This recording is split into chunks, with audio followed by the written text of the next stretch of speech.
મહત્વના સમાચાર મળી રહ્યા છે। ઉનાથી ઉના તાલુકાના સનખડા ગામે તંત્રએ 3 દિવસ બુલડોઝર ચલાવી ગૌચર જમીન ખુલ્લી કરી। અગાઉ પણ તંત્ર દ્વારા સનખડા ગામે કરોડોની જમીન ખુલ્લી કરેલી। પોલીસ બંદોબસ્ત મળતા તંત્રએ ફરી 3 દિવસ ગૌચર જમીન ખુલ્લી કરવાની કાર્યવાહી હાથ ધરેલ।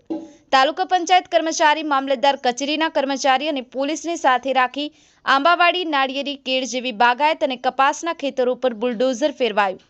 9 બુલડોઝર અને 3 ટ્રેક્ટર રોટાવેટરથી આશરે 42.53 કરોડથી વધુ કિંમતની ગૌચરની જમીન ઉપરના દબાણ દૂર કરવામાં આવ્યું। 3 દિવસમાં કુલ 65 દબાણકારો પાસેથી 4,70,570 ચોરસ મીટર જમીન ખુલ્લી કરવામાં આવી હતી। વોઇસ ઓફ ગીર ન્યૂઝ સાથે રાકેશ દવે, ઉના। આપની આસપાસ ગામોમાં બનતી ઘટનાના સમાચાર જાણવા અમારી વોઇસ ઓફ ગીર ન્યૂઝ ચેનલને લાઇક કરો, શેર કરો અને સબસ્ક્રાઇબ કરો।